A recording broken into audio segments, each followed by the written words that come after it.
હસતા ખેલતા પરિવારના વડીલ દાદાને એક વખત પૂછવામાં આવ્યું કે તમારા ઘરમાં તો સુખ સમૃદ્ધિનો વાસ છે, આ બધું કેવી રીતે? ત્યારે દાદા કહે છે, અમારે દીકરા સારો એવો ધંધો કરે છે, ઘરની બધી જવાબદારી સંભાળી લીધી છે અને ઘરની વ્યવસ્થાની જવાબદારી વહુઓએ સંભાળી લીધી છે.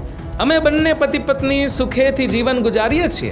જીવનના મોડ પર મેં એક જ નીતિ અપનાવી છે કે જાજી અપેક્ષાઓ નહીં રાખવાની, જે છે એમાં સંતુષ્ટ રહેવાનું. વહુ દીકરાઓને ઘર સંભાળવા આપ્યું પછી વાતે વાતે ટોક ટોક નહીં કરવાના. હા, દીકરો કે બહુ કોઈ સલાહ માંગવા આવે તો અમારા જીવનના અનુભવના આધારે એને યોગ્ય માર્ગદર્શન આપી દઈએ, પરંતુ ત્યાર પછી એ અમારી સલાહ પર કામ કરે છે નથી કરતા, એ બધું જોઈને અમે અમારા મનને વ્યથિત નથી થવા દેતા અને અમારા સલાહ સૂચન પર જ ચાલવું એવો કોઈ ભાર પણ નથી આપતા, કારણ કે આજનો સમય ખૂબ બદલાઈ ગયો છે.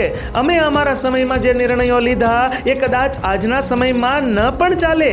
અને જુઓ, આજ દિન સુધી અમારા ઘરમાં કોઈ જ સમસ્યા નથી આવી, બધું બરાબર અને ખુશી ખુશી જ ચાલે છે. મિત્રો, દાદાની આ વાત ઉપર તમારું શું કહેવું છે? કમેન્ટ કરજો અને વિડીયો ગમ્યો હોય તો લાઈક કરજો અને શેર પણ.